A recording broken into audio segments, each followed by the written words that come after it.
ایک خاتون حضرت عمر فاروق رضی اللہ تعالیٰ عنہ کو گریباں سے پکڑی ہوئی تھی اور اسے کہہ رہی تھی، اے عمر، آپ کو اپنا نام یاد ہے؟ جب لوگ آپ کو عمر بلاتے تھے، آپ بکریاں چراتے تھے، قرآن نے آپ کو عمر فاروق امیر المومنین بنایا۔ لوگوں سے کہو کہ مجھ سے امیر المومنین عمر فاروق قرآن نے بنایا ہے۔ اپنا تعلق قرآن سے بناؤ، لوگوں سے بھی کہو۔ عمر فاروق خاموش کھڑا اس عورت کی باتیں سن رہے تھے۔ جب عورت چلی گئی تو لوگوں نے پوچھا، اے امیر المومنین، آپ اتنے خاموش کھڑے تھے اور اس عورت کی باتیں سن رہے تھے اور کچھ بھی نہیں کہا۔ حضرت عمر فاروق نے کہا، آپ لوگوں نے اس خاتون کو نہیں پہچانا؟ لوگوں نے جواب دیا، ہم نے نہیں پہچانا۔ اس نے کہا، یہ تو عمارہ تھی جس نے احد کی جنگ میں ناشنا انداز میں رسول اللہ کا دفاع کیا تھا۔ پھر وہ زخمی ہوئی، نبی مہربان صلی اللہ علیہ وسلم اس کی عیادت کے لیے گئی اور کہا، اے عمارہ، آج تو میں نے تجھے دیکھ لیا تھا جب آپ میری دفاع کر رہی تھی۔ آپ اللہ سے کیا چاہتی ہوئے تاکہ میں تیرے لیے دعا کروں؟ اس پر عمارہ نے جواب دیا، اے اللہ کے رسول، اللہ تعالیٰ مجھے میرے اولاد کے ساتھ جنت میں داخل کر دے۔ نبی مہربان صلی اللہ علیہ وسلم نے اس کے لیے دعا کی اور کہا، تم اپنے بچوں کے ساتھ جنت جاؤ گی۔ یہ مدینے میں رہتی تھی، بہت زیادہ بوڑھی ہو گئی۔ پھر امیر المومنین حضرت عمر فاروق رضی اللہ تعالیٰ عنہ کے دور میں جب قادسیہ کی جنگ ہوئی، حضرت سعد بن ابی وقاص نے بہت زیادہ مال غنیمت بھیجی تھی۔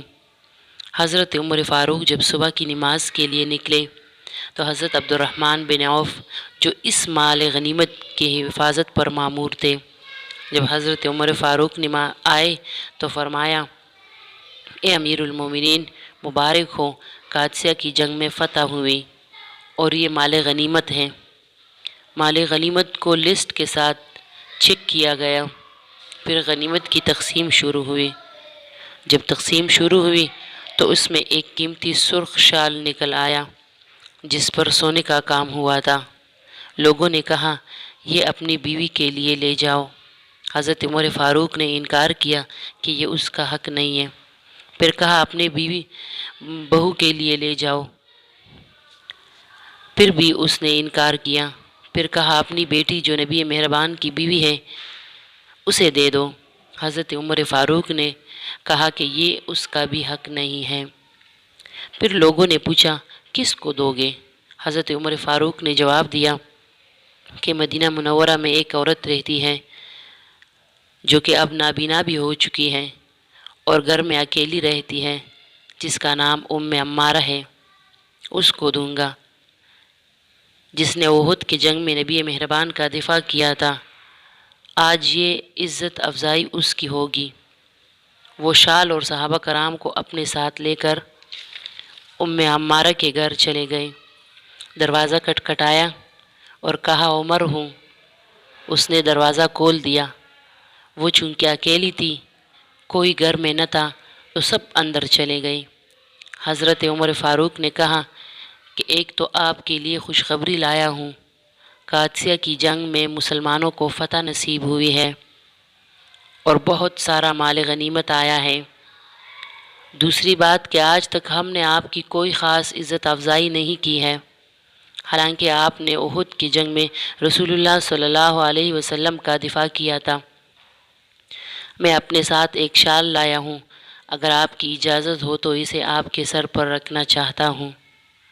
تو اس پر عمارہ رونے لگی اور کہنے لگی، اے عمر، میں نے نبی سے شال نہیں جنت مانگی تھی۔ حضرت عمر فاروق نے فرمایا، اے عمارہ، وہ نبی کریم صلی اللہ علیہ وسلم کی دعا تھی، تو جنت جائے گی، اپنے بچوں کے ساتھ جائے گی۔ یہ صرف ہماری طرف سے آپ کے لیے عزت افزائی ہے، باقی کچھ بھی نہیں۔